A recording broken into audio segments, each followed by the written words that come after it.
Babe ngitshele ngale ndzaba. Ekucaleni uNkulunkulu wadala tonke tinto, wadala umhlaba, tinkhanyeti. Wadala lilanga, inyanga, wadala tihlahla, tinyoni netilwane.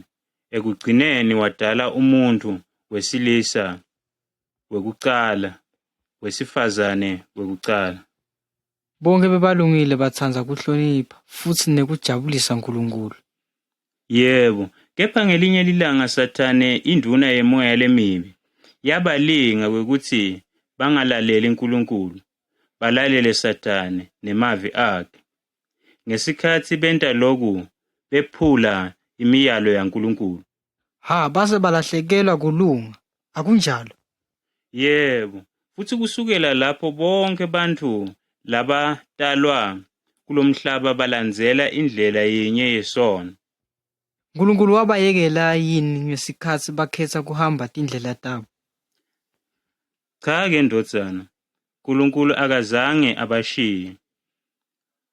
Kubadzabukela kwakhe kwaba kukhulu ngoba ati kutsi bonke labahamba ngalendlela yebumnyama batakuya endzaweni yebumnyama lobuphakatsi. Uma sebafile bayakuhlala lapho ingunaphakatsi, sihogo indzawo yebumnyama nekuhlupheka. Kodwa uNkulunkulu akatsandzi kube bahlupheke kanjena. Ngako-ke uNkulunkulu wenta njani?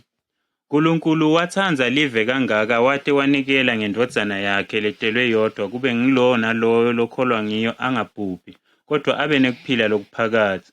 Indodzana kaNkulunkulu yehlela phansi emhlabeni ivela ezulwini itohlala nebantfu. Akazange ahlale njengenkhosi nobe njengenjinga, kepha waba mphofu futhi abeva buhlungu njengebantfu bonke. Wenta tintfo letimangalisako, abephilisa bantfu labagulako, avule emehlo etimpumbutse tibone, ate avuse labafile. Kwakukhona bantfu labamenyanyako Jesu. Kwatsi ngalelinye lilanga bamtsatsa bambetsela esiphambanweni lapho afa khona. Ngokuba Jesu wayengenacala, wavumela loko bantfu bakwente kute afele tono tebantfu bonke. Watsatsa sijeziso setono takho netami. Ngako nobe ngubani lokholwa nguJesu angeke abhubhe, kodwa unekuphila lokuphakatsi.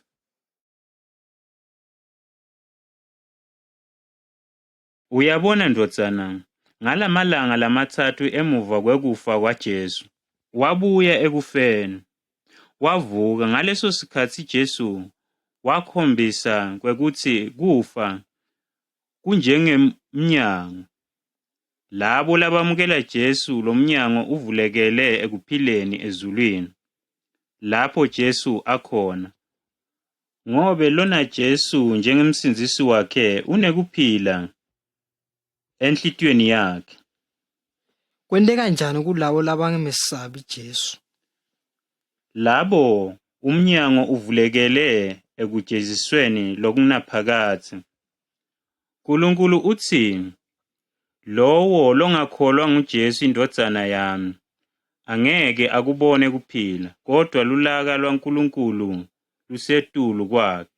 Ngaleso sizathu kufute sitshele wonke umuntu ngaJesu, khona nabo batokholwa enkosini lenguJesu bathole nempilo yaJesu enhlitiyweni yabo.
Mhlobo wami, ngithanda ukukuxoxela ngendzaba emangalisako leyenteka emhlabeni.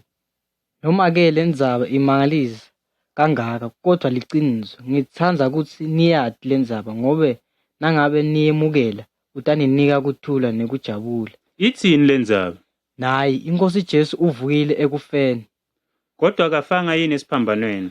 Yebo wafa kodwa emva kwemalanga lama-3 wabuye wavuka. Lokhu-ke noko sesikhathi lesithi kwenteka. Wathi ngani ukuthi lokhu kuliciniso? Inkosikazi letsite nguMariya libito layo yaya ethuneni yakhanza sekangekho Jesu. BoPetru naJohane nabo baya ethuneni bakhanza angekho. Mhlawumbe nje sidumbu saJesu sebiwe. Cha, asebiwanga ngobe bekunemasotsha agadzile ethuneni. Ingabe kukhona yini labanye bantu labambona? Yebo, bantu labanye bambona. Kokucala wabonwa nguMariya endzaweni lapho bekagcwatshele khona. Wase ubonwa nguPetru nalabanye. Wabona nalicembu lebantfu labendlula emakhulwini lasihlanu. Kepha-ke mhlawumbe babona umoya nje. Ngabe bekunemtimba wemuntu? Ingabe kwakunemtimba wemuntu lophilako na?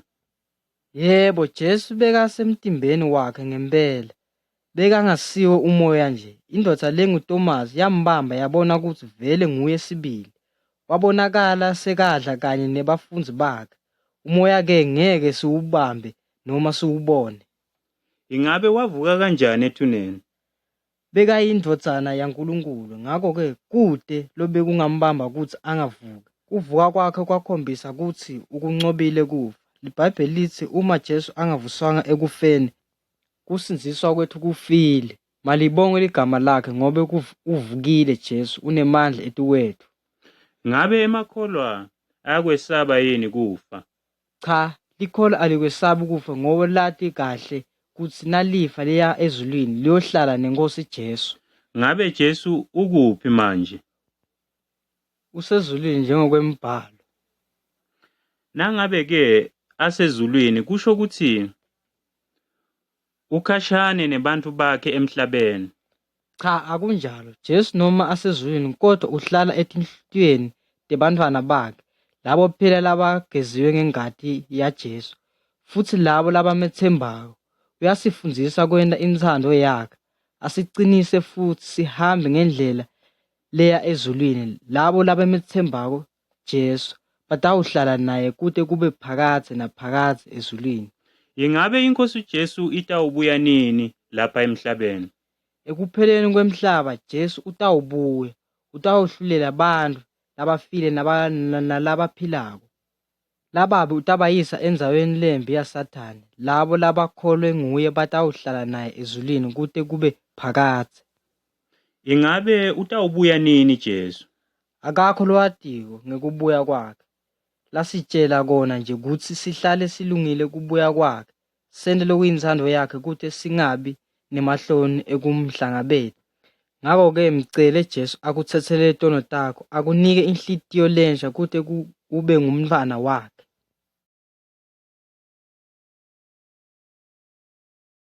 Uvukile uJesu namhla, haleluya.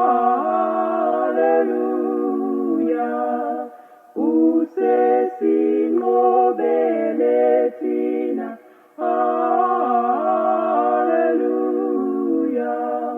Wafa kanye ngenxa yethu, haleluya. Usihlawulele njalo, haleluya.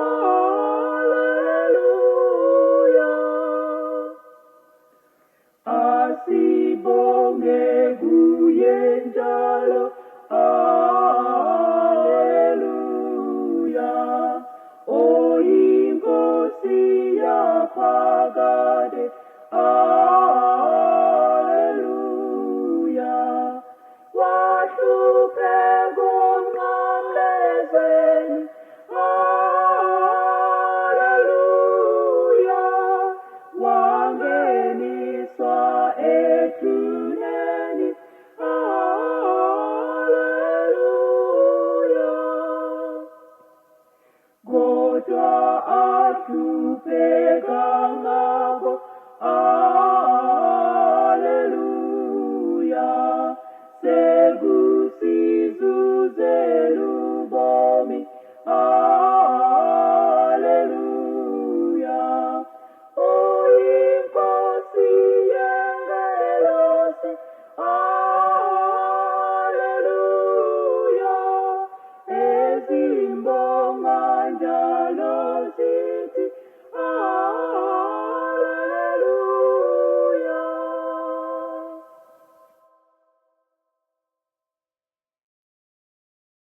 Ngesikhathi David angumelusi wetimvu, abetsandza kuhlala etintsabeni, abeshaya luhabo, timvu tona tidlatshane, kepha abephonsa liso etimvini ngoba kulesinye sikhatsi tilwane tendle beteba timvu titidle. Naye impisi bese David uyagijima ulekelela timvu. Nasekufike intsambama ngiyacabanga kutsi David abeshaya umjingo abite tonkhe timvu tiye esibayeni sato, abetinaka njalo entsambama atibale kutsi tiphelele. Jehova ungumnalusi wami.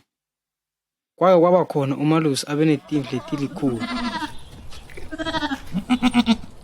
Ngokuba abe ngumelusi lomuhle, abetinaka kahle timvu. Ekuseni kakhulu abetikhipha esibayeni sato tiyokudla. Watibita taphuma tilandzelana, letincane tiphuma tidlala, letindzala letinsika tona taphuma kahle. Tathi setikhuphukile entsabeni taphindze tehla taphumula phansi kwetihlahla eceleni kwesitiba lesincane. Intsambama betibuyela esibayeni sato, ngoba khona betivikeleka. Ngesikhathi tingena esibayeni, umelusi wato abetibala ngayinye ngayinye. Ngalobunye busuku abetibala 1, 2, 3, 4, 5 waze wafika 80. Iphi elikhulu? Kukhona imvu lelahlekile. Kwakubusuku lobumnyama kakhulu, kanti futhi kwakunemoya. Kepha umelusi wathi ukuthi kufanele ahambe ayoyifuna imvu lelahlekile ngoba beyitawukufa. Ngakho-ke waphuma amemeta ashaya umjingo.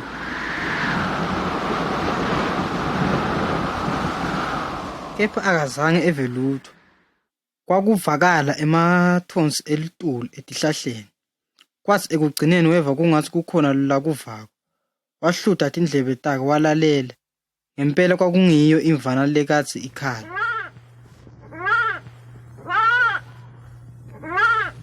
Yayibanjiwe ehlashaneni eceleni kwentsaba. Ngekunakelela wayiphakamisa ngelihuka. Wayitshatsa emahlombe, wajabula kubuya nayo ekhaya iphilile. Jesu ungamalusi lomuhle. Wanikela ngempilo yakhe ngenxa yethu thina timvu. LiBhayibheli lithi sonke sinjengetimvu letilahlekile, siphendukele etindleleni tethu. Kepha uNkulunkulu uthwale tono tethu tonke. Jesu uthi wotani kimi, ngitanisinzisa. Ungaphendula na, uyamemeta. Ngilapha Nkosi Jesu, ngicela ungisinzise. Ngenjabulo lenkulu utakwamukela akubeke etandleni takhe teluthando.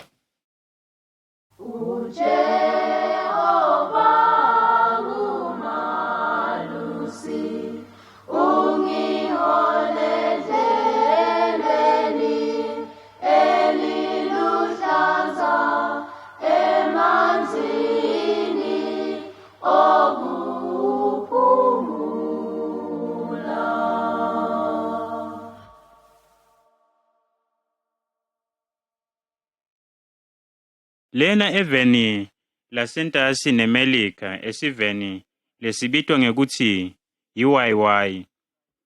Bekunendvodza libito layo lingu-Elka. Elka bekulukhukhuva lwenyanga.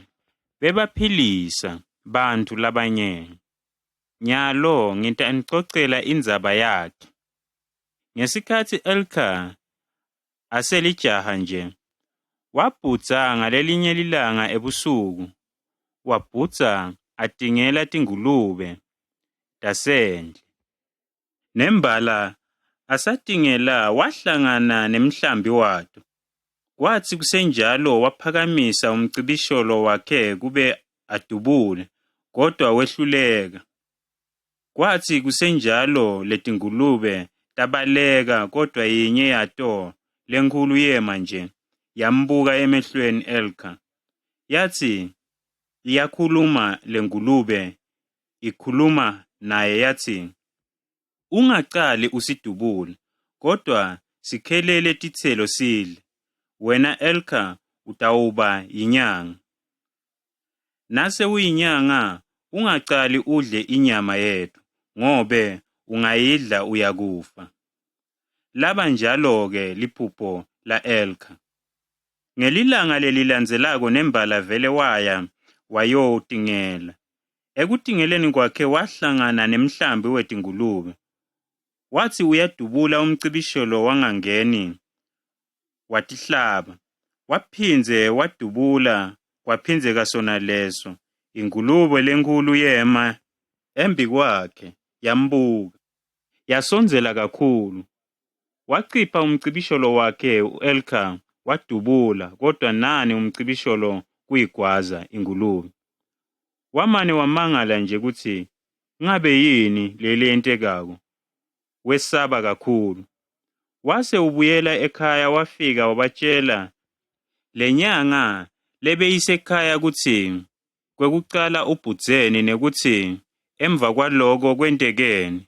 Inyanga yavele yathi, utawuba inyanga mfana wami. Umoya wetingulube tasendle utawungena kuwe ube inyanga.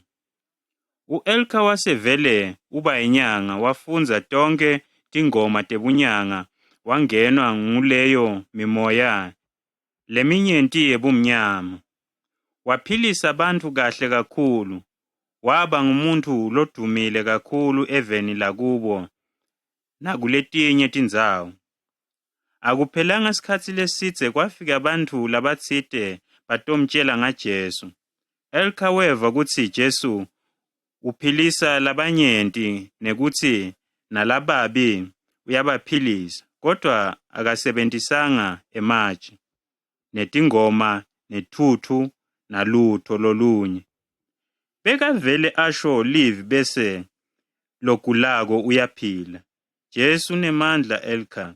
Lena ingcenye yekucala yekugcina.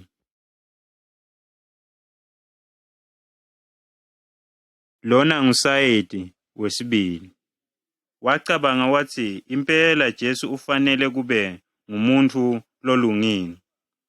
Elka watshelwa ukuthi akashiye lemimoya yebumnyama ngobe Jesu akavani nayo. Bamtshela ukuthi angesabi ngobe Jesu unemandla futhi uyindodana kaNkulunkulu futhi nguye yedwa lofanele kukhonzwa. Umkakhe wathi, ungacali Elka ulahle bumnyama, khumbula ukuthi bonke labakuyekela bafa kabuhlungu kanjani. Lemimoya yabagwinya bafa. Elka wathi, yebo kuliciniso vele lokho, kodwa ekujuleni kwenhlitiyo yakhe wativela ukuthi uyamdzinga Jesu. Wase uyacabanga, ngitakwenta njani? Ngabe ngivele ngitakufa? Ngale kwaleli khadi ngitanitshela ukuthi kwentekani. Ngalelinye ilanga Elka bekahamba yedwa, wacabangisisa ngaloku lakuvile ngaJesu nangaNkulunkulu. Lo wenda tinyoni tilwane tonke, wenda nelilanga, futhi uNkulunkulu uyinkosi yakho konke futhi mumhle. Imimoya lena mibi futhi iyesabeka, kodwa uNkulunkulu angimesabe. Khona lapho wema, wabuka ezulwini wase uyakhuluma naNkulunkulu. Wathi, Nkosi, mina ngingu-Elka, sengidimisele kulandzela Jesu. Ngiside ukuthi ngishiye le mimoya lemibi, ngiyekele bumnyama, uloko nje Nkosi. Ngesikhashana nje lendzaba yanza, bonke abantu bakulendzaba beva ngesincumo sa-Elka. Bamluleka bathi, ungacali uyekele lento ngoba utakufa. Ngubani-ke lotase uyaselapha? Kodwa wachubeka wenda sincumo sakhe. Watshela bonke abantu ukuthi bangabe baseda kuwe nalabagulako ngoba akasesiyo inyanga. Wathi mina sengilandzela Jesu. Wabanqanza kanjalo-ke Elka. Imihla ngemihla abantu bebabeka kuthi Elka utakufa, kodwa akazange afe futhi bekangesabulutho. Wabatshela ukuthi nabo abalandzele Jesu ngoba utabatsithelela tono tabo. Ngalelinye ilanga letingulube teta edudeni nalo muntu. Bantu bathi, vele utakufa Elka. Letingulube tita kuye, kodwa Elka akabhacanga. Wavela wathatha isibhamu sakhe, watidubula tafa, watithatha watiniketa umkakhe, wapheka badla. Ngaleso sikhathi abantu bathi nyalo-ke utakufa Elka, kodwa akafanga. Le mimoya ayimbulalanga ngoba Jesu abemvikela. Kunamhla cishe bonke abantu bakulo muntu bakholwa nguJesu. Abasabulalani, abasadzakwa, abakhulumi tintfo letimbi, abebi. Jesu ususile bubi babo. Sebayamlandzela Jesu nelive lakhe futhi bayathokoda. Muye uNkulunkulu nendodzana yakhe. Bonke abantu bafanele kukholwa nguye, nguJesu kuphela, longasisindisa sonke ebubini bethu. Jesu ufuna kuba ngumsindisi wakho ngobe nakafa esiphambanweni wafela wena, wathatha sijeziso endzaweni yakho. Nawukholwa utakunika kuphila lokuphakatha, utakucolela akunike intokotho enhlitiyweni yakho. Khulumisana naye utakuva.